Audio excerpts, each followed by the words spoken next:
This is Justin from Justin's Orchids and More, and today I'm going to be teaming up and doing another Care Collab video. The subject of the day is growing Phalaenopsis and Phalaenopsis care. I would like to thank Michael for inviting me on this Care Collab, and right now I'm going to read out and put on the screen the other people that's going to be joining in on this Care Collaboration, and I hope I get everybody right. There was a couple of changes, but I think I got everybody. First off, Fernando, Nascimento, Orchids and Succulents, Honeybees and Orchids, Cloud Force Vibes and More, Ninja Orchids, Danny's Orchid Journey, Simply Orchids, The Orchid Saga, What's Up Orchids, and Trisha's Orchid and Plant Life. Now I can tell you guys that I'm subscribed to every one of these channels, and they put out good videos about growing orchids and whatnot. Please go watch their videos as well on this Care Collaboration. I know I'll be watching them. Now what I'm gonna do today is we're gonna go downstairs, and I'm just gonna show you how I grow Phalaenopsis. I don't have a whole lot of Phalaenopsis orchids, but I'll show you how I grow them and how I water them, and just give you some different care tips. But we'll go downstairs and I'll see you down there.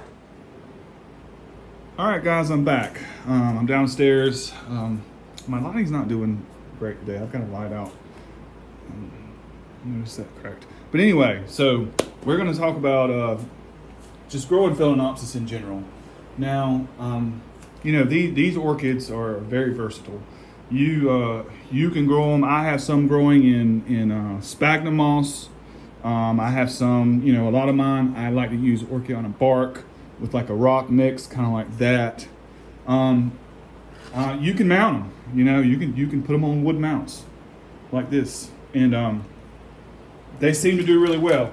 Now, as far as where I keep mine, now with growing Phalaenopsis, you can put them on, you know, windowsills. I've seen a lot of people grow these plants, you know, and have very good luck, you know, growing on the windowsill, whether it be north facing sun or evening sun or whatnot.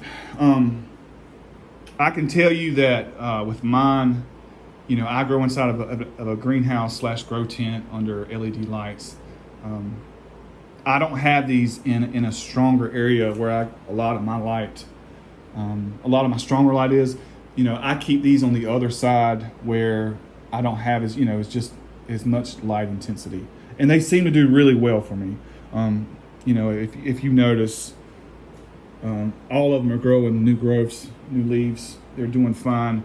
Now, you know, this is what I can stress about the one thing about phals that I've noticed as far as growing them here in South Carolina, where I live. I live in the city, and the chlorine water is terrible. It's just really bad.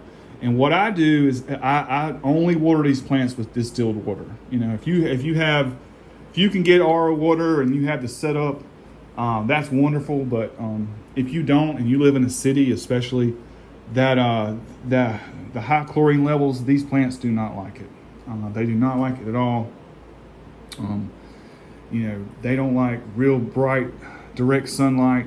They're like bright indirect sunlight, and you know, and they can even grow and bloom in lower levels than that.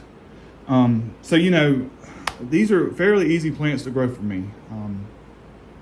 Now, what I do as far as watering, about every 2 or 3 days, maybe 3 days at the most, about every 2 days I'll water them. You know, and I usually just use a sprayer. I have an electronic rechargeable sprayer, and I'll go around and I'll spray my plants about one every. If I miss that second day, they'll get it on that third day. You know, and I'll do that. You know, twice a week. Now in the fall, I'll only feed these plants once a week. Okay. In between that cycle, you know, I'll give them some CalMac and some fertilizer and some Super Thrive, and I'll feed them, you know, about once a week. But now here in the summertime, the summer coming up, I'm feeding these twice a week. You know, every 7 days, they're getting, in between that 7 day period of a week, they're getting fed, you know, 2 times that week. because they're just, the temperatures are higher. They're growing right now. They're at a rapid rate. Most of my Phalaenopsis have already bloomed early in the spring. I've enjoyed them. So now they're concentrating on, you know, pushing out leaves, pushing out new growth, growing roots. And so I've doubled up on the fertilizer, and they seem to be doing pretty well. Now what I'm gonna do is I'm gonna take all these off the table, and I'm gonna go through a couple of them and just kind of show you what I'll do and give you a little bit of tips on a couple of things. I'll be right back. All right, so I got two right here, and let's just talk about these two real quick. Now, first, I'll move this one out of the way. Now, this one was actually in my last Care Collab video.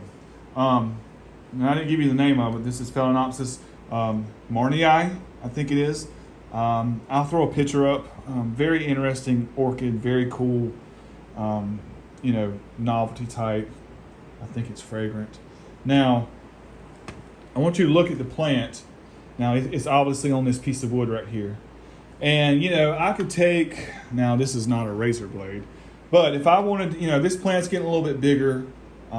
It's really outgrowing this mount, and I wanted to keep it healthy because I can tell it's starting to dry out really fast. And, you know, I could take a razor blade and I could try to trim these roots off without damaging them, and, you know, and take it off the mount. But, and, you know, I've done that successfully, and the plants have grown. But I'll show you something that I've done. This is just a little tip. I mean, and a lot of you probably already know this, but you know what?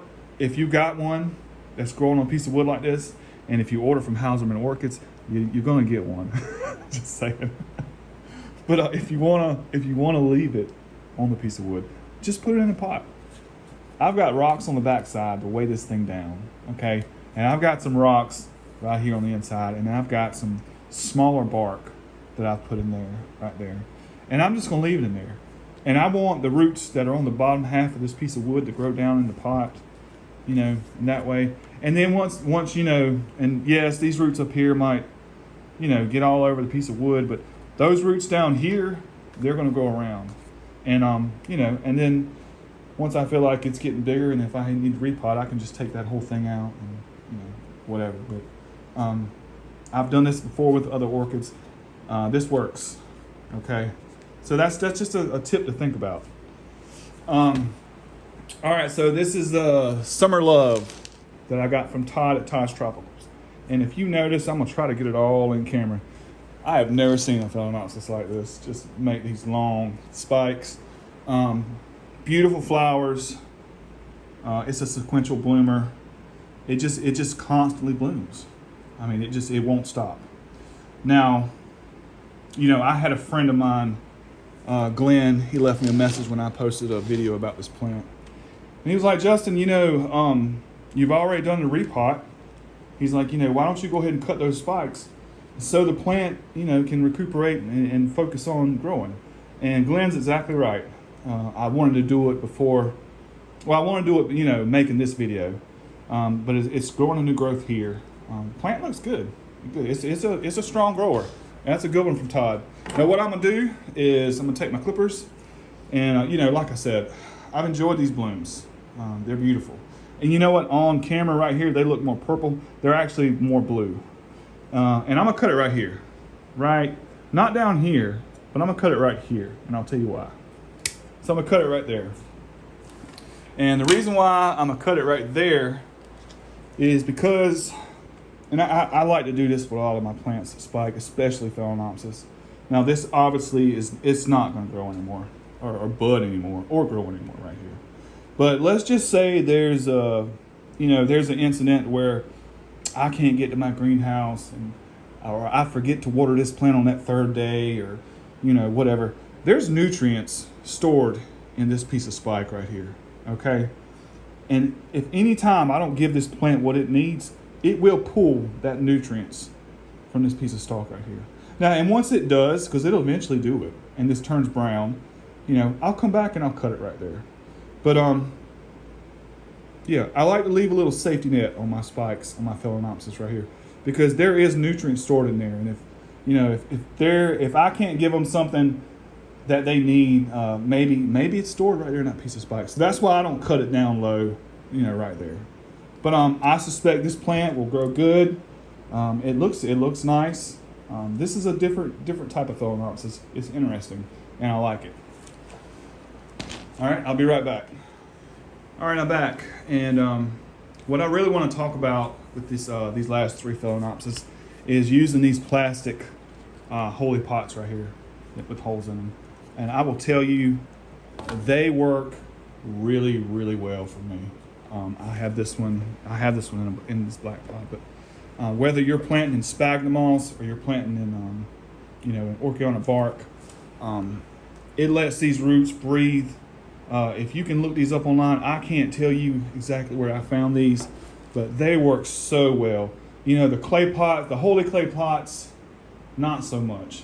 Once if the holy clay pot, if the clay gets dry, the roots will stick to it. It'll dry the roots out. I just don't like using them, and I used to use them a lot. But yes, these plastic pots with these holes in them, and you can get any kind of plastic pot. And take your drill, take your drill, and have your drill bit and drill holes in there, and do that. Look at that good looking root right there, and do that. But yeah, I would really say use plastic pots with holes in them. I got these 2 right here from a nursery right here in Sumter, South Carolina, and both of these were, they had scale, aphids, they were just really, really unhealthy. And I want to tell you, these are 2 success stories. Now, this one might not look that great right now, but these were covered in scale. This one especially, it looks so bad. Now, this is a novelty type, and I put it in bark. I had this in a previous video. I had this in Orchiona bark, and it did not like it.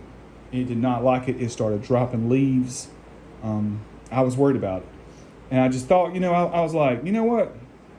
I'm going to put it back in sphagnum moss. And so I did.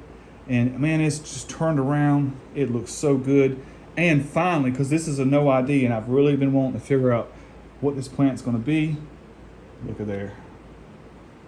I'm finally going to find out. And I will be sure to let you guys know. I cannot wait. It's supposed to be some type of tiger stripe. That's all the guy told me. So we'll see, but that's a different one. And this one right here that I got from him, it was covered in scale too. Now it's lost some leaves. It don't look great, but what it is doing is it's growing a root system. And I'm more happy about seeing these green root tips. Look at that one, look at that one. I'm happy about that. The plant might not be looking great right now, but it's growing a root system. And it has these, I'll put a picture up of this one. This one's interesting. It has almost like Shelbyana markings on the leaves. Check out that new growth. Look at it. Should be really spotted, but it's just different. It's interesting. I really like growing these Phalaenopsis. This is my Andorra. That's probably one of my favorite Phalaenopsis that I have. Little fragrant blooms, beautiful foliage. But they've done very well in these plastic pots. With the holes in them. And that's really just what I wanted the last part of the video. That's just a tip. I would definitely try to use that, whether you're growing in Orchiona bark, sphagnum moss, or a mix between the 2, with or without rocks. This works for me. Okay. I hope you guys enjoyed the video.